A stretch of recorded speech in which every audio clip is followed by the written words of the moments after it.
Hello, I'm Jacob and you are watching the Prepper's Bunker Outdoors. Today I am crazy excited because I get to do something that I don't get to do all that often. And that is, today I get to show you a premium custom knife.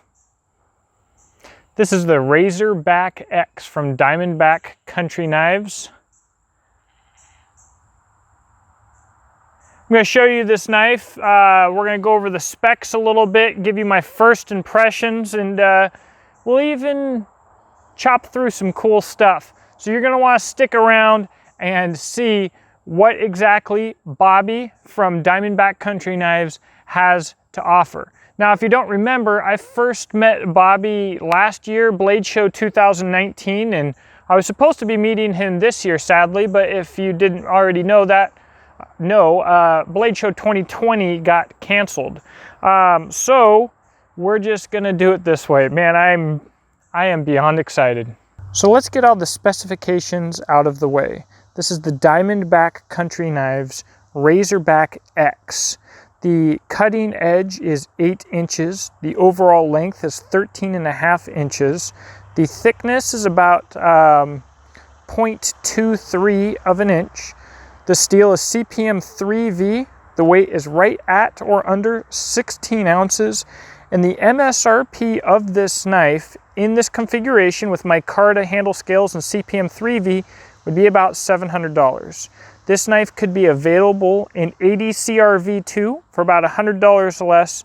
And obviously the sky is the limit when it comes to custom handle options and finishes, etc. As priced, the knife comes with a nice leather sheath from Klein Sheaths. So there you have it. Let's look at the actual size of this knife as compared to other knives that you may be familiar with. As you can see here, the Razorback X size is quite comparable to the mainstream accepted size of survival one tool option belt knives. Basically your basic go have fun, go have an adventure tools. Above it here you have the SE Hungles 2, the Becker BK9, the Scrapyard Knife Works Trash 2, and the Ontario SP10. Now, of these knives, weighing in at only about 16 ounces or 1 pound, the Razorback X is a lightweight here, about equaling the weight of the Becker BK9 and the Ontario SP10. It's a bit shorter, as you can tell, both in blade and in handle, but I think the performance is going to be very much comparable. When it comes to edge thickness, the CPM 3V allows this knife to have a much thinner edge than the other knives on the table here. Which is a very important point. I'm not here to tell you that if you want to have a reliable survival knife that you have to spend $700. And Bobby Garza is a knife guy, and I don't think that he would tell you that. What you are getting with the DIamondback Country Knives is amazing fit and finish, but I mentioned that thinner edge geometry. You guys all know, if you're subscribers of this channel, the SE Hungles 2. I have put in this knife through the ringer, and this is actually a warranty replacement knife for the first Hungles 2 that I had, which I broke. This knife was basically impossible to break. It's basically the gold standard for toughness and performance for size. If I wanted to make this knife better, how would I do it? If I want to make it perform better, how would I do it? There's really only one way, in my opinion, and that would be to thin the edge. That's not to say that the SE Hungles has a thick edge. It has a good mid-sized thickness edge. It's very utilitarian, but if it were thinner, it would eat wood better. And you see a lot of people modify these to have thinner edges. However, I would not thin the edge of this knife. Although I have absolute confidence in Essie and Rowan's quality and their heat treat, This knife, as it stands, cut well and it's near indestructible. What you're getting with the Razorback X, the CPM 3V steel, is not only incredibly corrosion resistant, but it is incredibly tough. That allows Bobby to place this grind way high up on the edge here, almost a full flat grind for all intents and purposes really, which is my favorite grind. But when you look down the edge of this thing, it is perfectly straight and it is thin, paper thin. And so really guys, part of what you're paying for a custom is attention to detail, getting the options that you want, pride of ownership, but also with a good knife maker, you can push the limits of what is possible. I would not want a knife with this thin of an edge in 1095, no matter who heat treated it, if I wanted to use it really hard. An 80 CRV2 or CPM 3V, however, it's awesome. And part of the problem, not to ramble here, is that a lot of custom makers will do a standard grind thickness even when they use CPM 3V or other ultimately tough steels. And I think it's because they're being moderate, they're holding back a little bit, they're not pushing the limits. I think that this is going to be absolutely within strength limits. I think this is going to be a near indestructible knife, but I also believe that the attention to detail, the perfectly straight and razor sharp edge is going to be as tough as can be, and I think it's just going to eat through some wood. Speaking of sharpness though, let's talk about sharpness real quick. I'm not the best at sharpness tests, and I don't really like sacrificing any of my leg hair for sharpness tests. I don't have a lot of it. However, it is pretty satisfying to have a perfectly sharpened blade that in a single stroke and a single pass will take all the hair down to a baby's butt smoothness. And that is exactly what this Razorback X does over the entire length of the blade. Now, and also I'm gonna say, I'm not very good at showing sharpness. I'm really not. If you wanna see someone who's like a pro at demonstrating sharpness and edge holding, you're gonna go to Cedric and Ada. That's Pete, Cedric and Ada, his YouTube channel. He's, I think, the best that there is. But we're gonna cut some paper. Yes, this is the specs for the knife because I wouldn't remember if I didn't have a piece of paper. I know someone's gonna say like I shouldn't be reviewing a knife if I can't memorize the specs, but then I get on camera and I forget. Whatever, guy. All right, I wrote it down.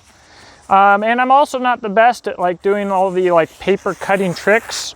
You really don't have to be, the wind's gonna make this annoying. You really don't have to be with this knife. I mean, it's just, it goes through paper like the paper's not even there.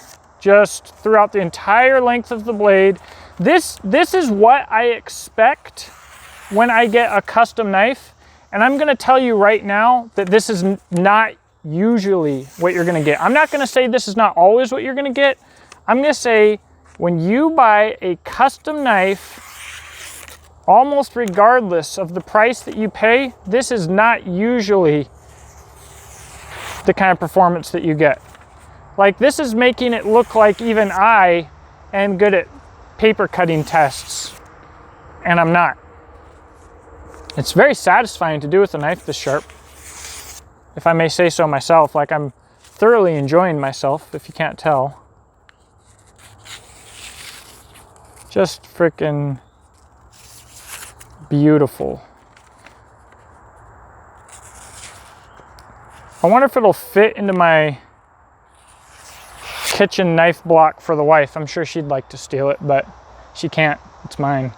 All right, so we've talked a lot about my initial impressions. It's really hard, you know, just to tell you guys just how I feel about this knife. It's the size, I think the shape, I think it's all freaking amazing. But let's go like hack at some stuff. Real quick, I'm gonna talk about the handle before we do that. The handle's very smooth. very smooth, beautiful finish. Carbon fiber pins, G10 liners, green, olive drab micarta. I don't always like super smooth finishes on my handles, especially for a chopper, because if you have a really smooth finish, you have less friction, less hot spots, and less issues with prolonged use, but you have to have the handle geometry right, because there's nothing to grab your skin if the handle geometry is not right. That means it's relying on the geometry of the handle to keep the knife in your hand and not the material. So if your geometry is wrong and you have a slick handle, you could have a bad day. I think this geometry, it's very filling in the hand, incredibly comfortable. Let's see how well it sticks in my hand though.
So look how smooth these cuts are, both back cut and front cut.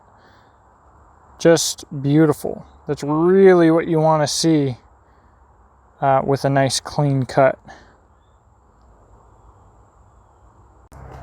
So part of what I'm going to look for in a handle on a chopper like this is not only the comfort of the handle and the geometry and the security, but also the comfort choking down to get more leverage out of the blade and effectively making it as if kind of like you had a larger blade.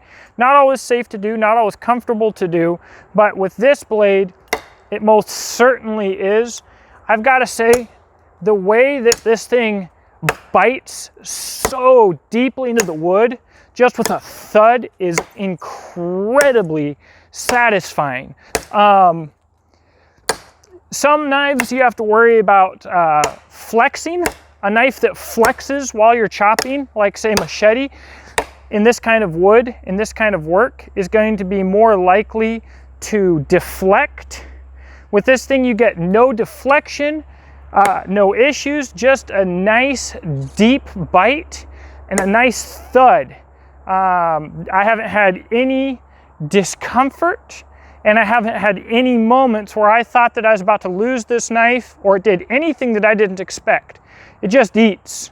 Amazing. All right, so if you guys aren't familiar with how I review, this is an initial review. I just got this knife.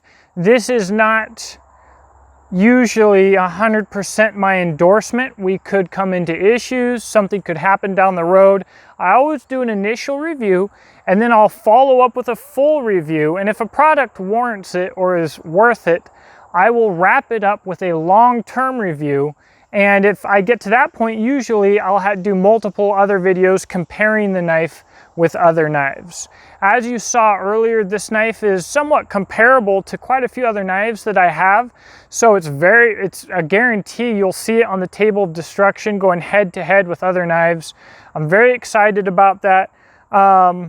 I want to wrap this up, and the perfect way to wrap this video up, actually the inspiration came from the box. Is that cheesy? I build the knife, you build the story.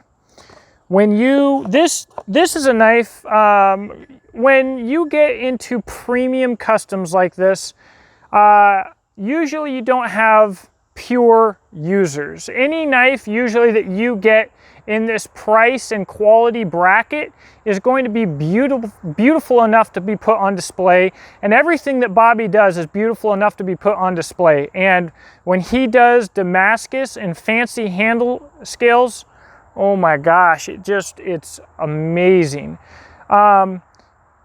So almost any knife maker is going to make them pretty.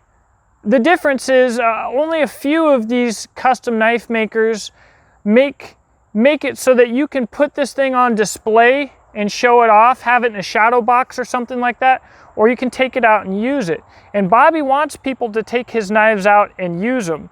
And this knife makes me want to go out and have an adventure. I mean, this is the kind of knife where if I were to daydream about some dystopian future, emergency, cool guy thing with knives that I'm gonna have, like this is the kind of knife that I see myself with. About this size, even this blade profile, it looks great. This is, I believe at this point, a perfect blend of aesthetic appeal and performance. I don't like knives that are too heavy on aesthetic appeal. I don't like a bunch of features that don't have a function. I don't like stuff that's really fancy, but it's going to take away from the practicality when I really want to use it. I don't really like handle materials that I have to worry about swelling, shrinking, breaking, cracking, chipping, any of that stuff. I like stuff that I can really use, but it's really special when you get something that is just that beautiful,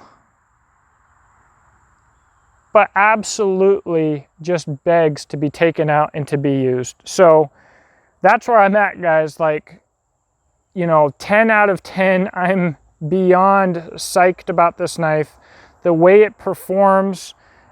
This is the kind of knife that I want to have on my hip. And if I wanted to save up my money and get that one epic knife, it wouldn't be some ultimate survival tips bull crap. It's going to be something like this.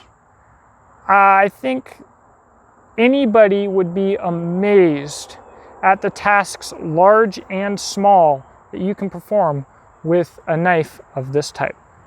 Thank you for watching. Let me know what you think in the comment section below. Also, in the description box below, I'll have links to how you can find Bobby and Diamondback Country Knives. He prefers to be contacted through Facebook and Instagram at this time. This video was shot in 2020, if you didn't get that earlier. So if you're watching this in like 2025 or something, I don't know, something may have changed. But I can't wait to produce more content on this knife. I can't wait to put it up against the SE Hungles 2, the BK9, and the Scrapyard Knife Works Trash 2 at the table of destruction in a chopping comparison. And I cannot wait for this winter when I get a mission, I get a goal, I have something I want to accomplish in the woods, and I can just head out either by myself or with some buddies and spend some good time in the bush with this knife doing something cool. Man, again, thank you for watching. I'll talk to you in the comment section below. I hope that you have